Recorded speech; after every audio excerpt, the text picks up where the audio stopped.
Welcome to Cockpit2Cowl, the show that explores general aviation safety topics from the combined perspective of flight instructors, pilots, and mechanics, exploring both pilot and aircraft topics to make aviation safer and more enjoyable. I'm Jeff Simon, pilot AMP-IA and president of Social Flight. Hi, I'm Brian Schiff. I'm a flight instructor, been one for a long time, and on the side, I fly airliners. So, Brian, I want to kick off the show with something sort of, well, one thing aviation, one thing non-aviation or whatever, but let's first start with the aviation part of it, which is you have, I think, is it considered a fan or a heckler off camera? I think I do have a heckler off camera, and I'm in his office right now, You actually. want, you want to show everybody who's joining us this evening? Yeah, sure. The one responsible for me here, wave hello. Hey, Dad. Barry Schiff. Taught me Okay. everything I know, and I teach him everything I know. And Now the reason, of course, is that you are not in your normal office now is because you have become a grandfather. I can't even comprehend that, but yes, I have become a grandfather last Sunday to a beautiful baby girl. First baby, first granddaughter, first grandchild. And so, yes, I am a grandfather, and my father is a great grandfather. He was just an okay grandfather. Now he's a great grandfather. Fantastic. And finally, I'm not going to have to keep listening to you talk to me about how we are pregnant all the time. But Right. perfect. All right. Well, let's get to tonight's show. So tell me a little bit about what's on your mind, because I know there's some stuff happening in your world, Brian, other than expanding your family. Right. So every year, it seems like this happens every year, but my airplane has to go into annual, and it's in annual right now. And so I have some questions to you. Is like, what should I do? My airplane's in annual. Do I just leave it with the mechanic and let them do everything that they do for an annual? I'm not a mechanic. What do I do to go? What do I have my mechanic do to go above and beyond? Things that I should do, but not necessarily required. So this is your Citabria that you've got That's in right. annual again this time of year. Yeah. Um, the biggest thing that I always advise people, it starts kind of at a very high level, and then I'll get down to some real nuts and bolts about it. But Okay. at the highest level, I really want to impress on everyone, and you know that I beat you up about this too, is this idea that you are the one in charge of your aircraft, right? You're legal. You know this better than me. You're legally responsible for the airworthiness of the aircraft, right? Yeah, so I've answered all these FAA questions where they say, who is responsible? Oh, owner operator. Who's responsible for this? Owner operator, owner operator. Well, then I give it to my mechanic and say, do what you got to do. And I have no idea what that is. Well, so so I advise people, and I really wish that I think more pilots would take advantage of this themselves to be the ones that actually kind of own a lot of the process. You need to understand first your aircraft, what needs to be done. To me, that starts with essentially managing a spreadsheet that you kind of keep yourself, or a list, whatever works for you. I don't care if it's a piece of paper, whatever works. You've got to have something where you are the one taking responsibility, and you know these are the obvious ones are like these are the squawks, right? But Sure. then there's a list of other things, which is you should know what's coming due on your plane. You Right. should know when your VFR, when your pitot-static system check is an altimeter check is due. You should know when your transponder check is due. Usually those at the same time. You should know when your ELT is coming up. And you should have a list of components and know kind of things that are regular items that have to be done on a regular basis, so that you can be prepared before you go in and save some money and get some timing and make sure you're the one that owns this, because your shop, they've got 50 aircraft that they're thinking of, no matter how much they love you because you're Brian Schiff. Um, I don't think they do because of that. But I mean, so I've been going from different mechanics because I'm still looking for the mechanic, the one that I love, and you live too far away. So um, if you have a regular mechanic, it's a little bit different. Like you've been seeing this, he's been looking at your airplane for so long, and you might have a relationship. And I think that might be a little bit different than someone who's still, bouncing around from mechanic to mechanic and going with whichever shop can maybe fit them in at the right time. So I think, yeah, checklist from a pilot's perspective, you say spreadsheet, I say checklist, because checklist is what we're used to using, but one that you keep track of. So I think of, okay, we have regulations that require certain inspections and battery replacements and things like that, but then there's also the AFM or the POH that will give us indications of what we should do and when, right? Yeah, I mean, this is where the line tends to gray for a lot of people out there between inspections and route and annual maintenance. And those are two very different things, but they often happen at the same time. So at its basic level, I don't want to confuse things. An annual inspection is nothing but an inspection, right? I mean, they should have a list. And frankly, if you're going to a new mechanic, you could always have your own list if you want of what your type club, let's say, wants to make sure that these items are done on a regular basis as part of an annual inspection. The FAA in Part 43 has their own kind of generic checklist of what gets inspected, and all shops have their own list of what they like to follow.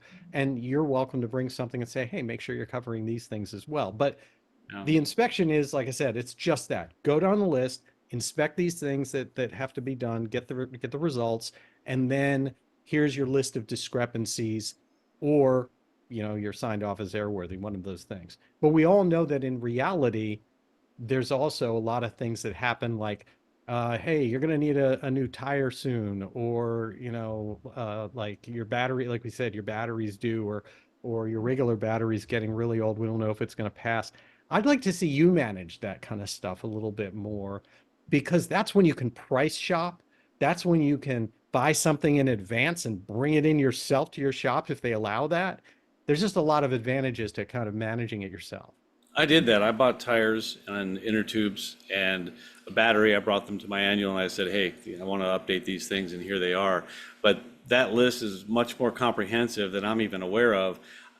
After my last annual, I had another mechanical issue, took it to a mechanic, and that mechanic said, you just had an annual? These clevis bolts are rusty. And so I'm like, oh, geez, did I just get a bad annual? Was it a bad inspection? Well, every annual, every mechanic is a different fingerprint. They're all different. One annual is not the same as another annual. And some will look at the rust on clevis bolts, others won't. I don't know. But so how does a pilot like me devise, okay, what are the things that I want to look at? I know cosmetically when I see rust on anything, I want to replace that hardware. Yeah, that's so again, that's why I go to the type club list of things that are really important for the aircraft versus kind of generic things. What I find, and this is probably true of any profession, it's probably true when you go to your doctor, that people tend to go with things they've seen. They focus on things they've seen. They focus on things they've been taught. They focus on their comfort zones.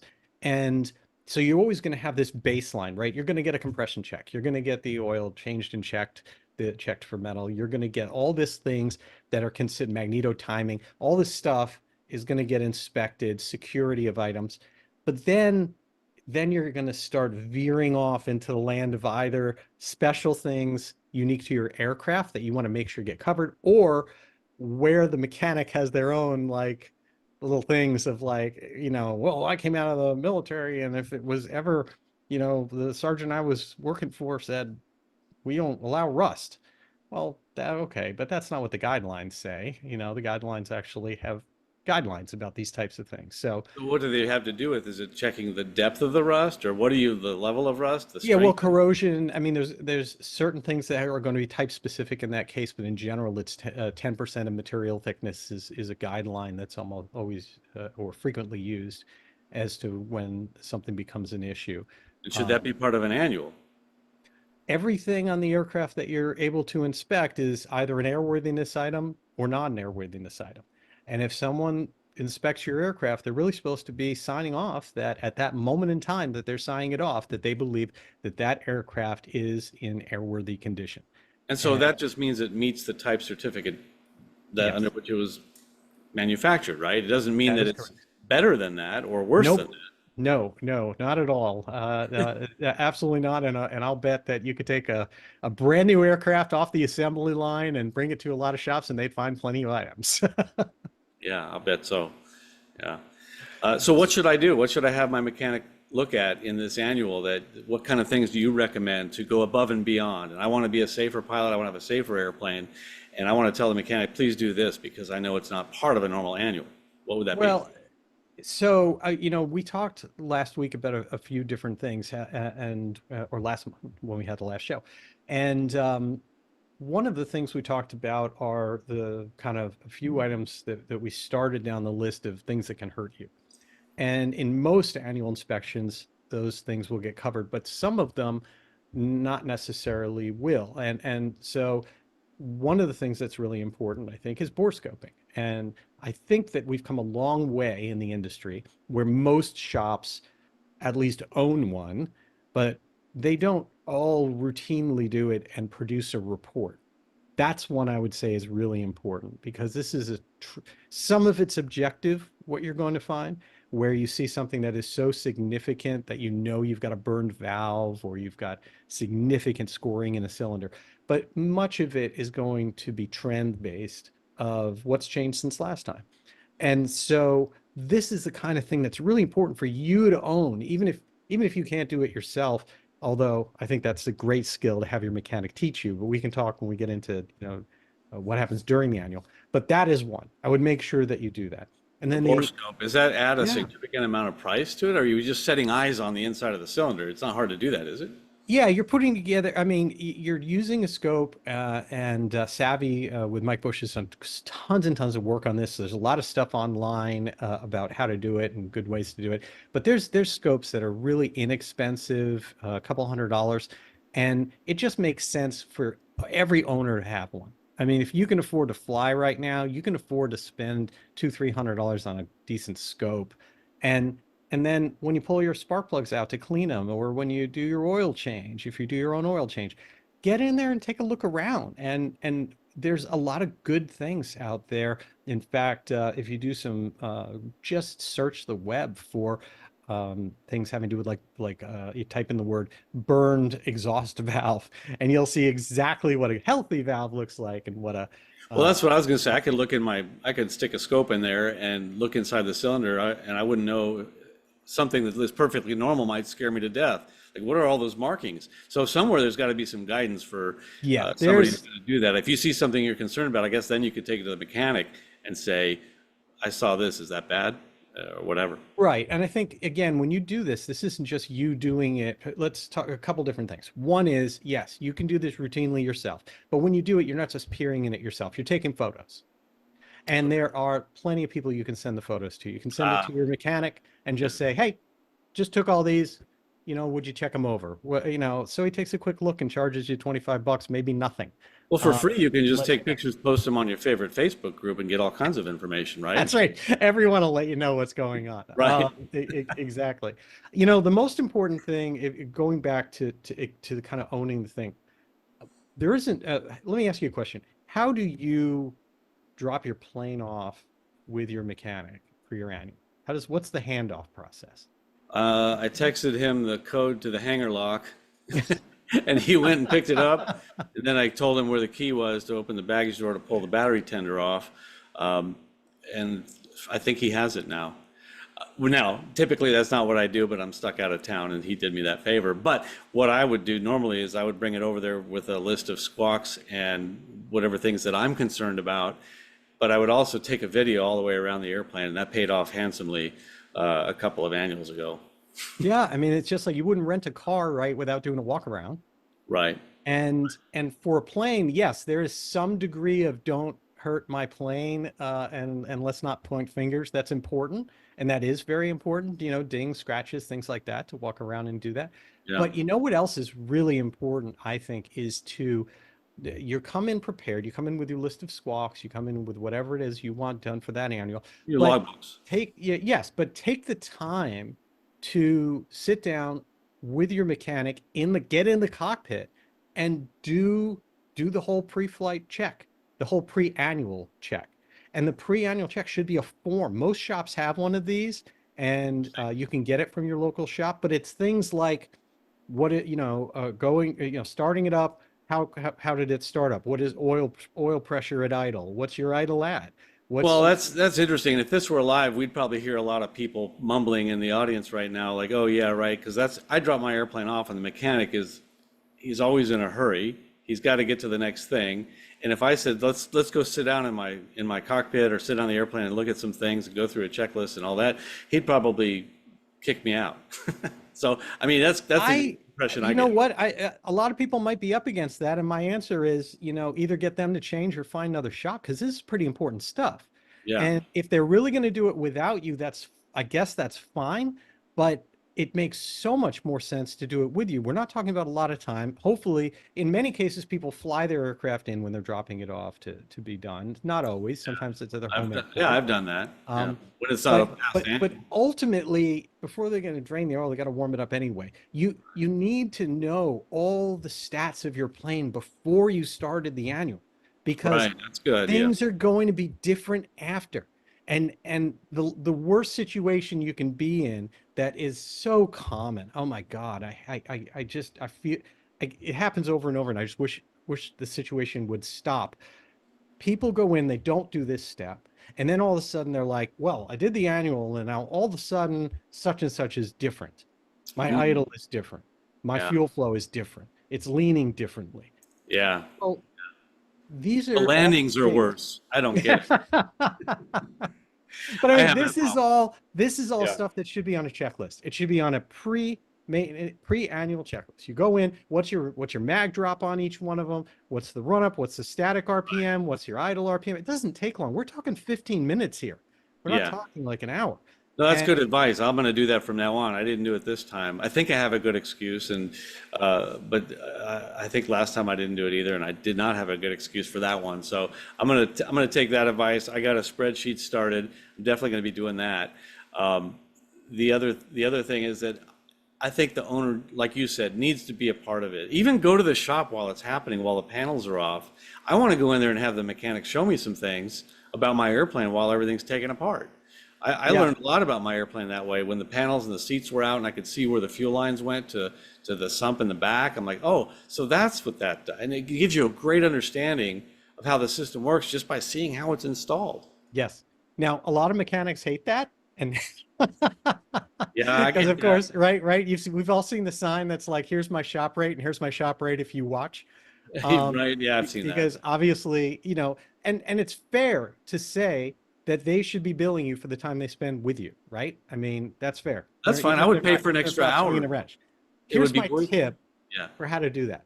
Okay. Um, one of the things that I think is incredibly helpful is for every owner to keep the longest list possible that they're growing every time they see of every component that's a succinct component on the aircraft, what its part number is, what its serial number is, if it has a date on it or something like that, that's fine.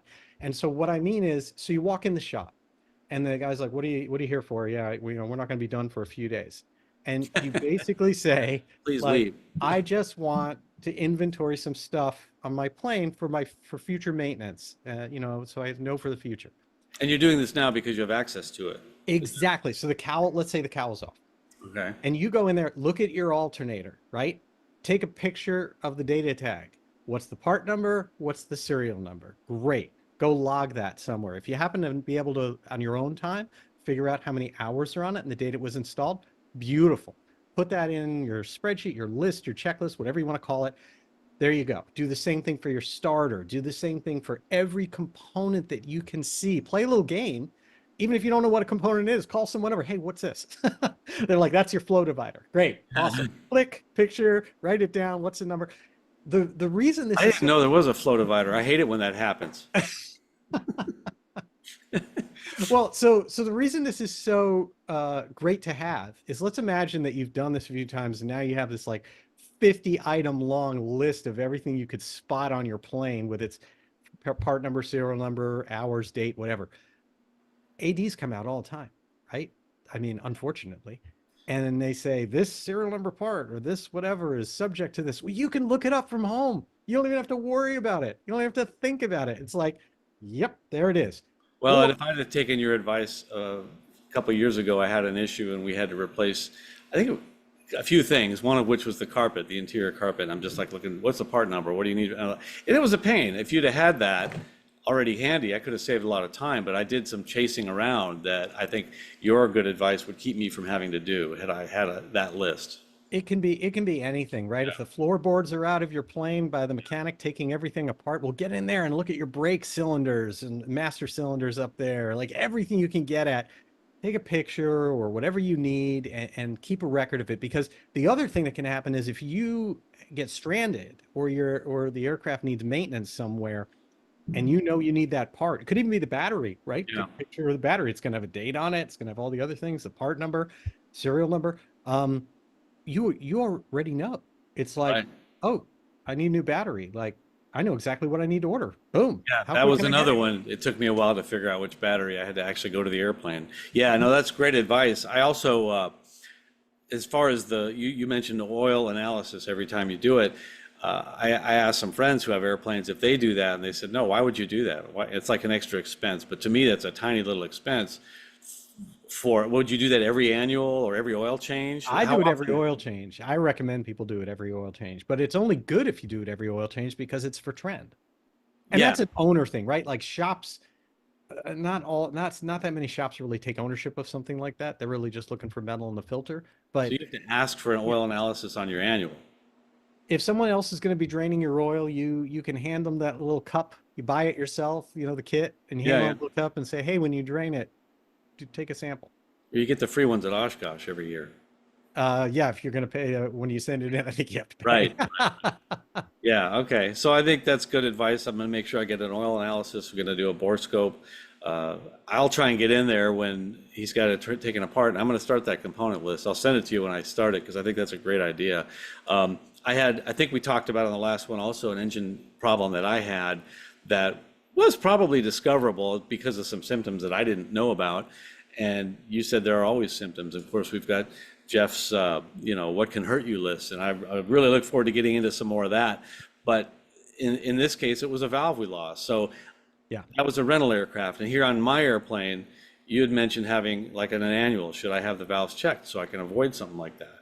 So this is one of those things where a type club or consulting someone or anything else can, or using resources like this show can Yeah, I'm help consulting educate you. you about some things Yeah. to where you can be the expert, right? Like you don't have to be expert in swinging a wrench. You don't have to be expert in solving it for the problem, but you should be the expert in things like what what are things that tend to go wrong on your engine, like on your type of engine.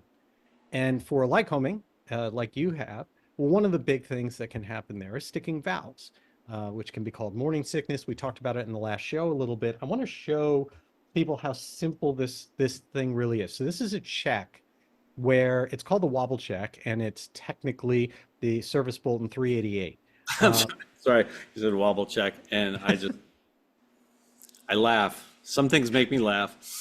Exactly. Well, what it is, there's a big difference between Continental engines and Lycomings, and they each have their own problems or areas that tend to be a little need a little more attention. And on Lycomings, you're always worried about the clearance between the valve, the exhaust valve in particular, as it goes in and out, and the guide that it rides in. And that's a Okay. that's a difficult thing if you were to go and measure like what's really happening. So Lycoming many years ago came up with this really cool, simple technique that just said, hey, take off the valve cover, take off the rocker itself. Very, very simple. Um, it can be done in minutes. Well, And an owner can't do that, can they? no, No, an I owner don't cannot do think so. it. Okay, good. No. But and then wiggle it, bagel it, and you don't wiggle it with your hand. Just go, it feels good. You actually use a Sorry. You're just lobbing these over the plate, and yeah. but go So ahead. I'm gonna show you something here, just to show you what this actually looks like. Paying attention. This Okay. is this is actually from the service bulletin that shows you a cylinder, and you can see that they attach this little thing over here to the end of the valve after they take that. And then what people put on there is a very simple fixture, and there's a few different types of it, and a gauge. And as you move it up and down, you get to see Well, what's the difference, in the gauge? And the service bulletin says, hey, here's your go and here's your no-go. It has to be more than this and less than this. And like, That's interesting. So that's it. how do you know if your shop even has that? Would all shops You have that? ask, you You ask. ask. And But so how no, do you but ask? as an owner of a Lycoming, right, there are not that many things you have to know. The list is like less than 10. Okay. Like, so here's this list. And you should be the one saying, hey, I know that this can hurt me. I know a stuck valve can turn to a bent valve, can turn to a failed cylinder, all sorts of bad things. I know this can hurt me. I don't care if the shop, knows about it, has it, likes it, doesn't like it. You're going to be the advocate and you're going to say, I have a light coming. They say every 400 hours. I want it every 200 hours. It doesn't cost much. Yeah. Like, whatever it is, get it done. Just like with the borescope, if you have a Continental engine, it's even more important to do borescoping of the exhaust valves to see condition. Your shop says, well, we don't do that. You say, well, you're going to start, or I'm going to find another shop. Okay, well, that's good then. I'm gonna have that done. Was that a service bulletin that you were showing a picture of? Yes. Yeah. And which Yeah. service bulletin was that? Because I want, 388. Its current edition, I think, is C. But if you just search for SB, okay, Sierra Bravo 388.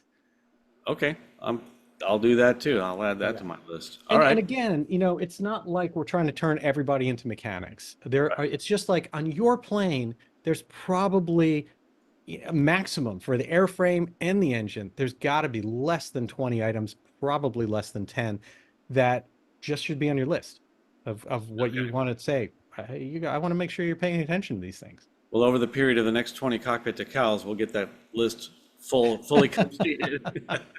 So what about when I get the airplane out of annual? So now I'm going to get the airplane, I'm going to get it back. Now it's as safe as it could ever be, right? Well, I've heard rumors that's about the most dangerous time to fly an airplane is right when it comes out of annual. Is that true, or what do you say about that? That is so true. That is so true. Yeah, as That a it mechanic, you're even scares the admitting that. heck out of me. That's so true that no matter how hard someone tries to do a good job, there's almost always something, and you just hope it's really, really minor. Yeah, And we're human. yeah, we're human, and the best situation is when your shop has a very good system of checks and balances, where someone goes after someone else and checks their work or checks certain things on the aircraft afterwards. That's the best case scenario. Um, I think that but also makes a good case for being involved with the annual because if you have mechanics showing you things, they might be more apt to catch something that they've overlooked mhm. or see something that they wouldn't have seen otherwise because you're kind of slowing them down. While they don't like that, it's kind of a good thing. Yeah, I mean, so when we talked in the beginning about that checklist, right? How everything is supposed to be, controls free, everything else that you went through about what the engine stats are for all these different configurations. Well, when you go to pick it up, you Hmm. start with your own walk around, right? And Right. you know your plane, you know how all the control surfaces are supposed to go, you know all sorts of things. And then hopefully you get back in, hopefully with the mechanic, but if they don't want to do it, you did it with them to verify the starting, how it was in the beginning. Well, I would now like to do take the that whole mechanic list. flying with me. Yeah, If the exactly. You mechanic should. won't come flying with You me, then should. that's, But before you take flight, you need yeah, to make sure of at course. least it's safe on the ground. And so do that static run up, do that, mag check, all those things. So that you have how the numbers change and you can see, does it make sense? So you look at it and you're like, oh, my mag drop's remarkably different than it was before. And your mechanic goes, yeah, it turns out that we had to adjust it. It was pretty far off. Oh, okay. That explains it. That makes sense. Or if something else is radically different, you're like, man, my prop cable's very stiff and it wasn't, we noted exactly how it worked, or I can't reach the same RPM. Well, now they have to look and they get into there and figure out what they broke, what Right. happened. So I teach my students to give an airplane just out of maintenance a more thorough, I mean, always give it a thorough inspection. Hmm. There are many more things you want to look at. You want to take your time and look for tools that are missing. I know that I've seen in the airline shop when an airplane goes through a heavy check, if a tool comes out, it gets logged and the tool has to be logged back into the toolbox. And so there's no tools missing. But as far as in general aviation, when I get an airplane, I've learned from the airline techniques of bringing an airplane back into service. We will not do it without doing a flight control check. So a Yep. person on the ground with a walkie-talkie and a person in the cockpit, and this is a true cockpit to cowl, cockpit to flight control. We're checking and making sure everything goes the right way, checking all primary and secondary flight controls. Well, I like to do that in a light aircraft as well. In general aviation, when I fly, make sure I check the flight controls, the ones I can't see, the trim tab, go full trim both directions, make sure it works right. Flaps up, flaps down, every stop, make sure it goes, and make sure that you're hitting the stop and not something else. I mean, there's a lot of checks like that, the cables. You're absolutely right. I'd go one step further with that, honestly, and that is take off a few access panels. Okay. What now? It doesn't matter so much if it's like one in a wing that's not really near any like cables or something like that, but certainly one in the empennage where you have like all sorts of cables in many cases. Yeah. And you don't have to know what you're looking for. You have to know what you're looking not for, essentially, which Well, is, yeah.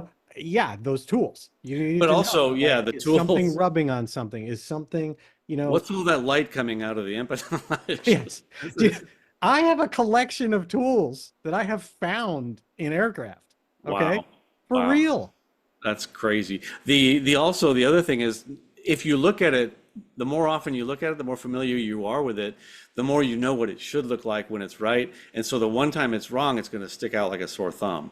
That's another reason to continually look at these things. When I was up in Alaska recently, I saw a lot of the airplanes back on the empennage had clear inspection plates that go on instead of the solid one. They just had clear ones. They don't have to take them off. Very important for the beatings that the aircraft take flying around the bush, that they look in there and inspect their control cables and push-pull rods and whatever else is in there.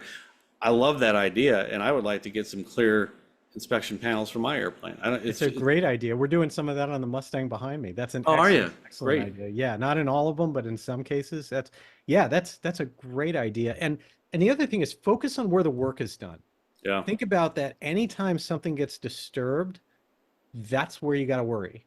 And it can be very innocuous seeming. I have found cases, let's say, where, all we did is replace the LT battery, right? Well, where's the LT in most aircraft? Back. Yep. Back where the flight controls are and the cable. Yep. Do you know how many times I've gone there and someone has just like, all we did is replace the ELT battery, and then you're like, there's like a cable that's wrapped around a flight control or something. Yeah, shoulder harnesses too, seatbelts. So when they pull the seats out, the seatbelts can be taken off. So I like to make sure the seatbelts are on right when my airplane came out of its the seats. Yeah, yeah. So tell me about that. Oh man, isn't that like the most you would talk about things that can kill you? Well, Seats. Seats are probably one of the biggest things that can hurt you. Yeah, yeah. So I've had the seat slide back on me on takeoff because everything's trying to go to the back of the airplane when you're accelerating. And of course, we know Cessna had the infamous AD come out on the seat locks and the seat tracks. And I've had it come back. And of course, what do you want to do when you want to grab something and pull? And what's the worst possible thing you can pull? So from the cockpit perspective of that, as I try to tell people, first of all, always be in trim. And second of all, let go of the yoke if your seat goes flying back. Really? You don't want to use that to pull yourself forward? You can do that once. In a surprising number of aircraft, you can install a seat and miss one of the legs, one of the feet that actually grabs. And you don't know. You don't know unless you get under there with a flashlight.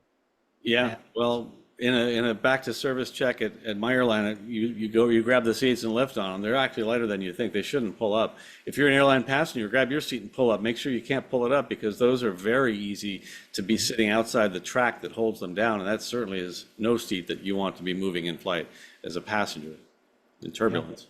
Yeah, no, I think that's great advice. I had the seatbelts put on backwards so that the flap, instead of going this way, I had to go this way, because they were on the wrong side.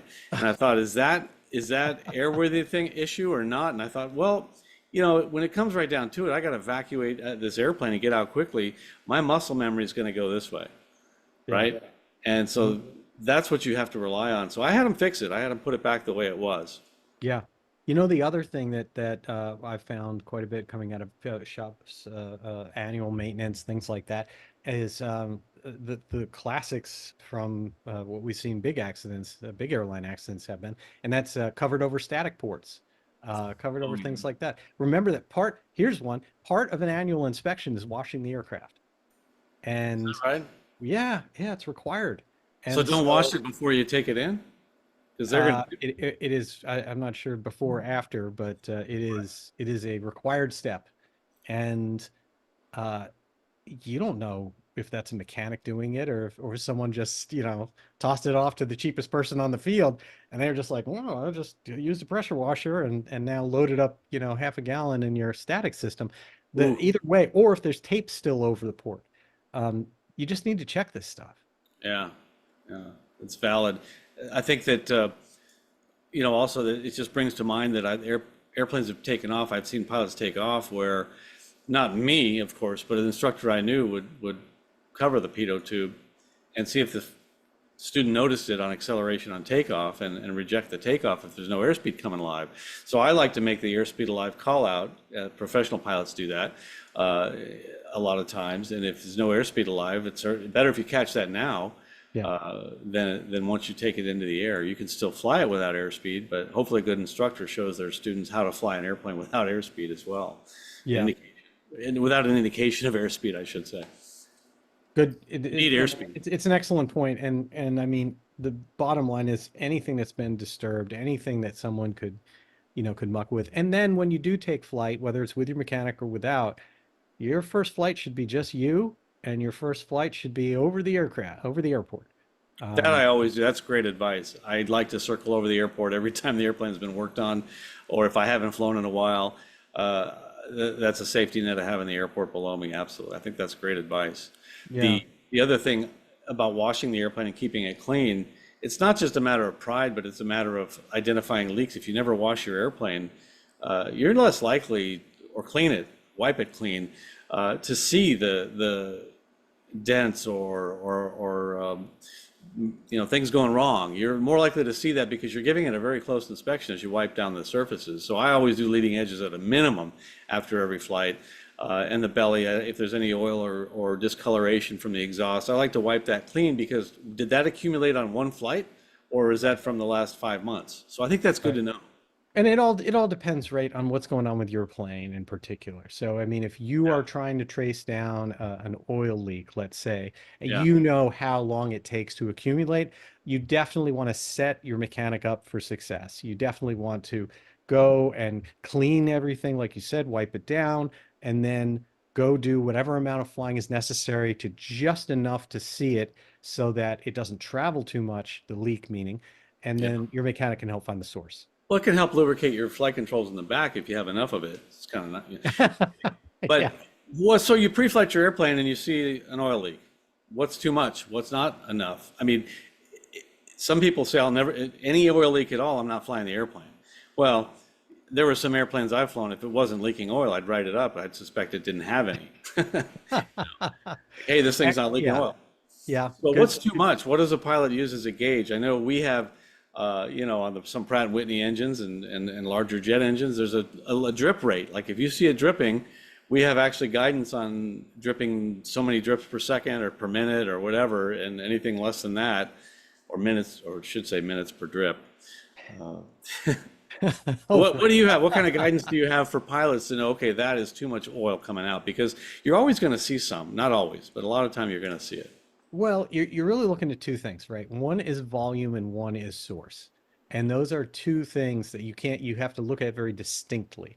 When it comes to volume, both Lycoming and Continental look at something and there's this general guideline that essentially says if you're using more than one quart per hour.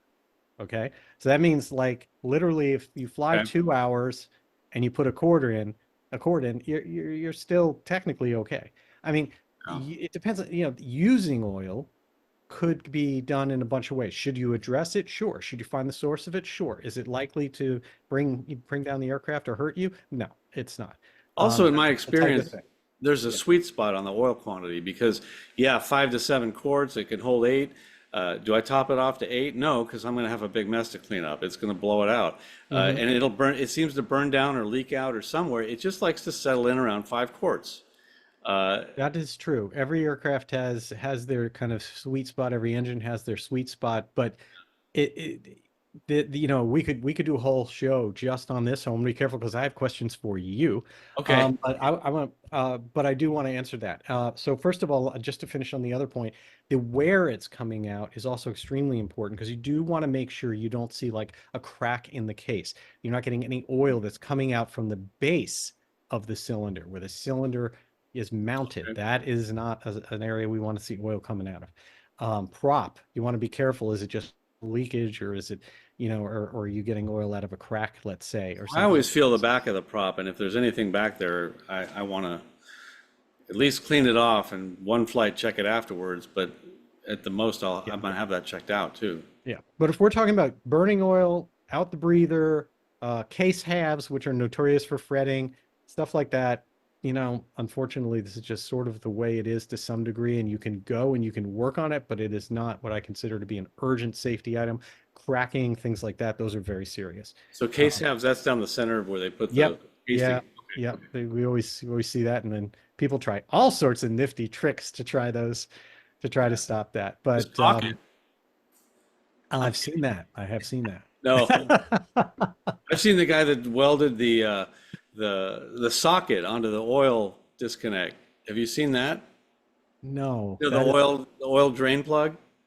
no. I have not seen that one. I have seen. I'm cognizant of time here, but I will tell you of one that is, I believe, did come from Alaska.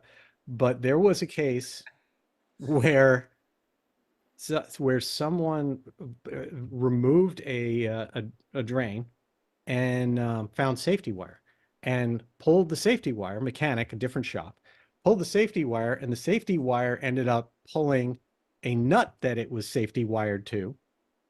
Out of the drain? No, it Oh, wouldn't come out. And the theory is that the nut actually was from inside the engine and they just didn't want it rattling around in there. So instead of disassembling it, they safetied it. And that comes from a version of aircraft maintenance none of us want. So wow, that's fun. Good times. That's yeah, it. we've seen all sorts of things, and we'll Yeah, certainly tackle them in other shows. But yeah. um, Interesting. we've seen Wow. lots of. All right, I want to turn the tables on you. This has been way Okay. too long, going one way, and it is Cockpit2Cowl, and I want to get to the cockpit here. Okay. Um, I want to start first of all with last time I brought to you some little ATC complaints of issues trying to get through things like New York airspace. I want to let everybody know you helped me with something that really, really worked this past weekend, Labor Day weekend, that got me through New York airspace, and that was filing from a an intermediate point instead of your actual point that you left from. And I know obviously this is something more for IFR pilots, but I'll get to a VFR1 in a minute. So what I did, a lot of times you can't get through. On my way down, we were heading down to Clemson to visit Ben. On our way from Boston down to Clemson, I did the typical way of file your route. You get up there, and then they said, "Yeah, ready to copy. We've got a route amendment for you. Perfect." Oh, And come as on. soon as I was heading, exactly, I'm headed south, just so everyone Yeah. understands their map. And they said, oh, and the first point they gave me, I think, was in Vermont. So that was a mistake. That's the way not to try to get through airspace. On the way back, because I was able to be VFR most of it until I got a little closer, I picked it up an IFR from a VOR or an intersection that was just before getting to New York's airspace, and they had to accept it Along the basically route you wanted. Yeah. on the route I wanted. So I There's waited some until it was basically too late for them to send me all the way around. I just want to tell you that technique worked wonderfully. there's some fantastic trickery. I've requested a flight plan into an airport just to shoot the approach and come back up so that I don't have to go up into the freezing levels to go through that pass. There are ways of doing things that are not illegal, but there are ways of working the system, obviously. We'll cover a lot of those. Yeah, Yeah, well, that part is me saying thank you for. So here's the next one. sure. I know this is a very, very brief, simple question, but Okay. can we talk about pattern entries? Yeah, that's just pointed at the threshold and Yeah, that's like throwing a steak into a pool of hungry sharks, because that's Okay. always. But right Well, now let me ask you one thing, and then please go on everything. But I want to ask you.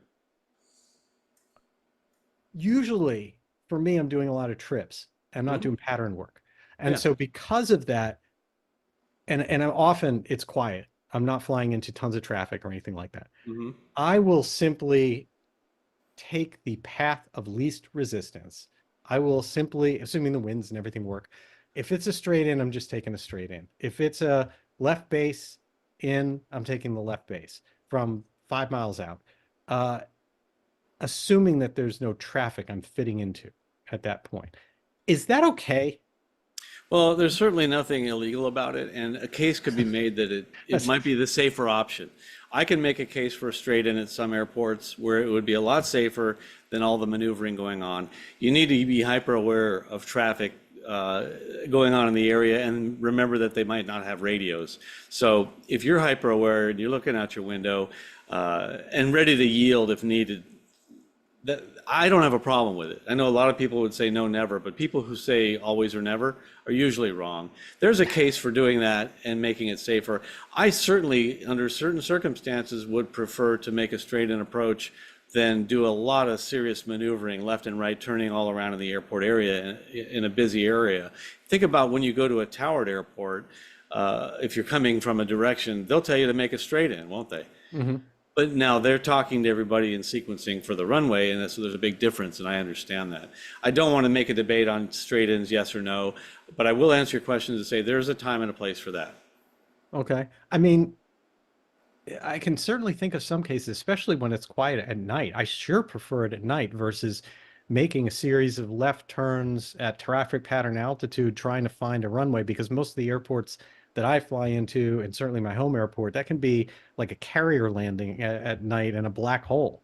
Well, Um, certainly, yeah, that maneuvering also adds albeit slight, some risk to the whole thing, and traffic as well. That could be an issue. I know that. So we have standard pattern entry recommendations in the AIM and in the airplane flying handbook, and there are some things that now we have a new thing that I'm hearing a lot of now, and it's the teardrop entry to a like I'm making a right teardrop left downwind or left teardrop right downwind. A lot of pilots aren't going to know what that means. The only thing the FAA ever says about teardrop is, and my good friend Jason Miller just did a video on this.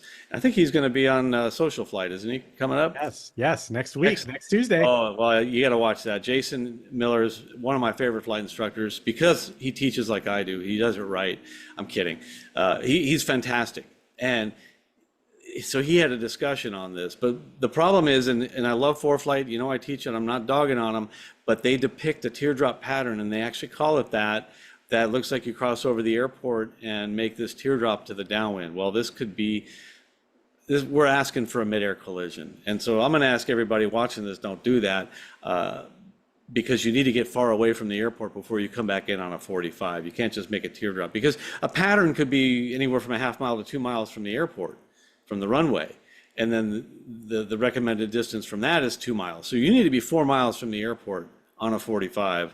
And that doesn't resemble a teardrop. You can call it what you want, but get away from the airport, come in on a 45 at pattern altitude. Because the way that this is happening, I've had it myself happen to me, that an aircraft doing one of these teardrops ended up head to head with me on the downwind because they turned and started this teardrop at the same distance I was from the pattern. That just seems like the most dangerous thing that you could have. And I thought I've only heard the term teardrop when it comes to like hold entries or course reversals with IFR. I mean, Right. If you the were to, idea, I thought, I think of a pattern as staying as far away from everyone and as predictable as possible. And the last thing I can imagine doing is dipping a wing and doing a 180. yeah, it's more than a 180. It's like a 225. You're right. I wouldn't want to go that long without lifting a wing and looking around. So I make a couple of turns.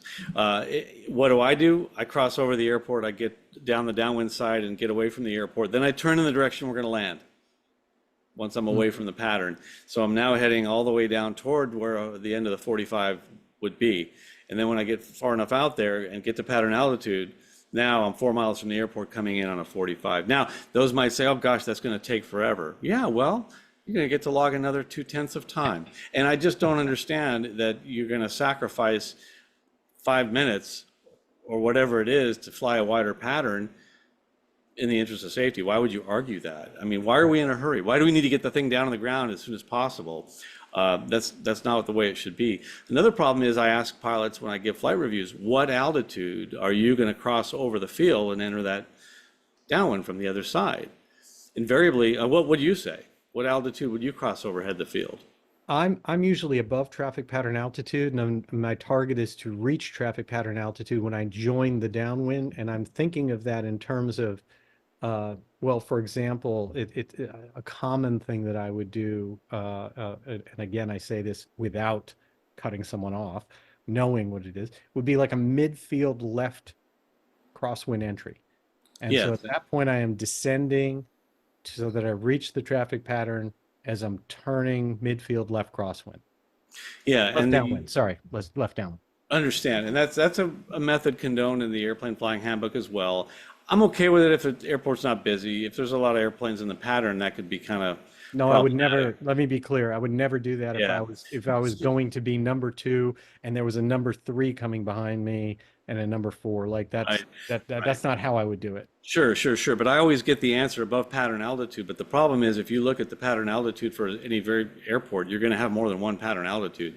So typically I'll say, oh, this airport, my pattern altitude is 1,000 feet, so I'm going to come in 500 feet above that. Well, guess what? That's the pattern altitude for twins or heavies or jets or turbines or whatever. So you want to be 500 feet above the highest pattern altitude, not just the one that you're going to use. And that's my tidbit of advice to give, that just make sure that you're going above all the pattern altitudes. If you're using ForeFlight, you look at the pattern altitudes, there's a little arrow next to pattern altitude, you tap on it and it shows, okay, it's 1,000 feet for piston, it's 1,500 feet for turbojets. Some airports will have a different altitude for twins than for singles. And so you want to make sure that you're above the highest altitude. Go get away from the airport, get down to pattern altitude, and then blend back in on a 45. That's what I teach. You know what I heard the other day on the radio? This was literally a week ago.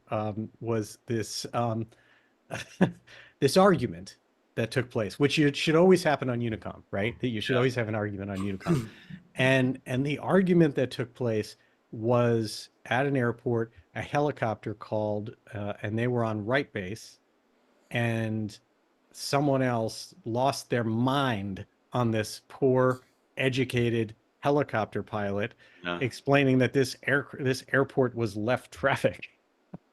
You want to talk to us about that? Yeah, so read the chart supplement, the airport facility directory, because you're often going to see that there may be left traffic for helicopters, right traffic for airplanes. Often they'll do that to separate them because they're going to be smaller patterns and they fly differently than we do. And No, so, this was standard. The helicopter was right. He was supposed to be on right traffic with fixed wing on left traffic, but this person had never heard of it. oh wow, yeah. Well, there's a lot we all haven't heard of, and we all can learn. The problem is that pilots, we can't, when there's an argument, only half of the arguers can be right. The problem is all of them think that they're right. So you've got to find a source. What I would encourage is find a source that shows you what does it say. If you search the AIM for the word teardrop, you're going to find it in one place, and that's under holding patterns. It doesn't exist under flying the pattern. And some people will say, well, look at the airplane flying handbook. I actually had someone tell me, airplane flying handbook says you can do the teardrop because look, well, the picture might resemble one, but it's not really to scale, and you can't take it seriously you're not following that track. But they do mention in there that you want to get 2 miles away, at least 2 to 3 miles from the pattern. But that's not what the picture depicts. But you still won't see the word teardrop, even though someone showed me that it looks like a teardrop. Yep. No, I think that makes a lot of sense. Absolutely. Find a source. Look at the official, publications that have not to say they can't ever have a mistake, but they've been tweaking them and correcting them for a long time, longer than I've been flying. Anything else that you've seen recently that has to do with patterns or anything like that that's a hot spot as we approach the top of the hour? Yeah, well, I think that I think is a very important, if you're doing a run-up with your back to the pattern, it's very important that you make a turn, just make it a 360 if you have the room to do it, or at least turn out toward the final approach and take a look. because there have been problems with that, and I see a lot of pilots being lazy and just turning onto the runway and going, not looking at the pattern, because there are airplanes without radios coming in and out of the airports that without towers. They don't have to have a radio, so you need to set your eyes on the base to final, and that's an important piece of advice that I give all my students and everybody that I fly with, because every time I give a flight review at a non-towered airport, they just want to turn and burn. And yeah, they'll look up the final, but we need to make a turn. We need to see part of the base leg as well. That's really interesting, because I've been to quite a few airports where it's very difficult by the time you get down to wherever you're holding short of the runway to see the base. You're actually not going to see if there's trees there or there's something else going on. And yeah, you got to be, and I think one of the things that kind of makes me wonder about what your advice is, because to some degree, I look at that and say, well, if you're going then to get on the runway, you better get moving, because it's certainly a pet peeve of mine, this thing, especially at untowered, uncontrolled airports, that some people will go there and then they're just sitting there at the numbers doing whatever it is that they're doing in the cockpit before they get going. And that, to me, spells danger. Yeah, and I believe there's actually something in the aim on that. You don't want to loiter on a runway, ever. It's a very dangerous place. It's where a lot of collisions happen. So yeah, if you're don't get on the runway till you're ready to actually use it, for sure. I mean, there may be certain things operationally that you may have to do, and you can mitigate the risk of, hey, I got to do this quick run up for my engine anti-ice or something before I can take off or whatever. I got to heat something up. But say it on the radio, do everything you can, try to make sure that there's a big enough traffic gap there to mitigate that. And you can also, it's easy for me to say, sit there and twirl around and look at the pattern because I have a tail dragger. I can pivot around one wheel and not take up any more room. I can even go onto the runway and make like a 270 and go on the runway. So I understand that some aircraft, it's more difficult to do that, but you got to do everything you can to mitigate the risk at hand. Just be aware that somebody could be on final right there. So rolling takeoff or stop and power up takeoff? I'm good with either one, but rolling takeoff, there's no real big difference in the amount of runway you're going to use. The books say on a short field, you got to go get every bit of runway you can, and obviously use the brakes, go to full power. So you're going to see people doing that when they're making a short field takeoff. So I wouldn't say never on that either. But a rolling takeoff, if you're not doing a specialty takeoff like a short field or whatever, a rolling takeoff is just fine. I don't see a problem with that. Soft field takeoff, you have to do that. You don't want to stop on the simulated soft field when you're training. Right. That makes sense. And to some degree, it feels like you'd get better performance, even though I understand you're supposed to lock brakes and power up the whole way. But it seems as long as you're moving and then you can power up quickly, that you would do better performance wise. But then at the same time, from the mechanic perspective, I'm looking at that and thinking, now you're rolling at a time that you need to be checking that everything happened right? That your power's coming up, that your airspeed's alive, that your oil pressure is up, that your fuel pressure and your fuel flow is where it should be, that you did everything right. You're moving for all that, as opposed to being stopped and quickly scanning it all. Check, check, check, check, go. That's a good technique too. I don't have a problem with that. I think that's certainly a good technique. You should be able to know where your scan is and be able and do it pretty quickly. If you're going to stop the airplane, something else I thought of is be very careful. I see a lot of people stop with the nose wheel or tail wheel still turned. And so when you add power and let that thing go, it's not going straight. So anytime you stop an airplane, right after turning it, please roll forward a few feet straight ahead before you actually come to a complete stop. Yep. It definitely makes sense. Well, another last piece of advice is don't take for granted that rudder is moving. If you don't have a back window and you can't see the flight control, then do it before you get out to the run-up area with your door open if you can and look at it, or have another person verify it. If you have the sun out, park yourself in a position where you can see the shadow and move the flight control, but make sure it's going the right way. Can I tell you, I have seen so many times a checklist say, check flight controls, and the yoke is the only thing anyone ever checks. Yeah, I've seen that. I've never seen flight control. I mean, I don't think I've ever seen anyone do. I've seen everyone go left, pull, right, back, and then they're like checking their whole controls. I've never seen them move their feet. Well, and another thing that I don't see is I don't see them checking the entire range of the flight controls.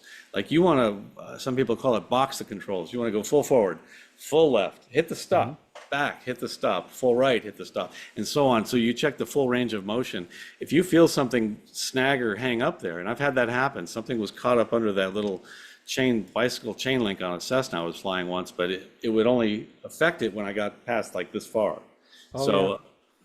free and correct means all the way to the stop. I show this every time. This is the one. This is my son found this in the center console of a Cessna that had just been worked on, and we've shown this before, but that you can just barely see how the cable was cutting all the way through this flashlight and it jammed the rudders.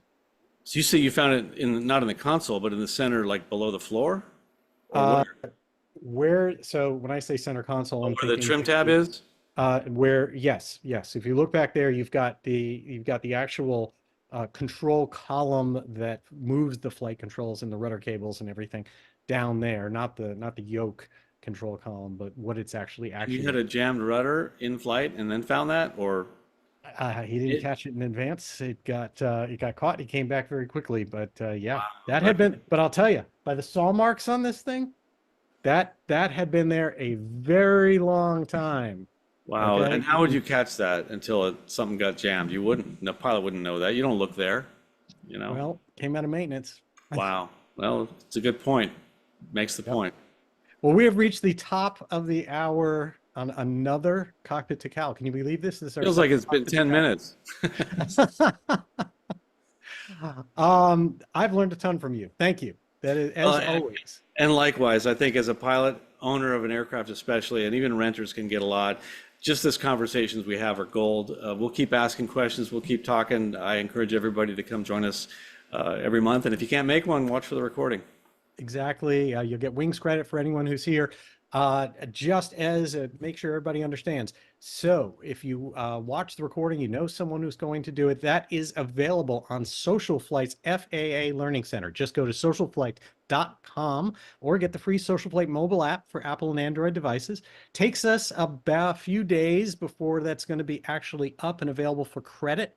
But once it's there, you just go there and you have to watch it inside Social Flight to get wings credit. It's the only way we can do it. It's totally automatic. We follow the FAA guidelines for making sure that the person's actually watching the course and then takes a quiz at the end. So again, if you want credit, it has to be through socialflight.com. We will be back on Tuesday, October 8th for another Cockpit to Cowl. We have so many cool topics. Yeah. Man, do I have a list for you, Brian.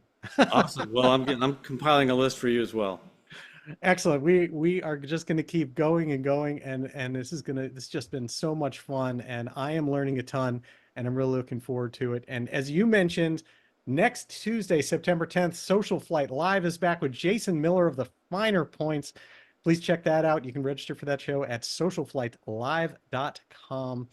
And thanks again, Brian. I really appreciate it. You bet. And those of you ForeFlight watchers or users, we still have a ForeFlight workshop next week, next Monday. So join us on that one as well. Absolutely. And that'll be on ForeFlightWorkshops.com. That's where you go to register for that.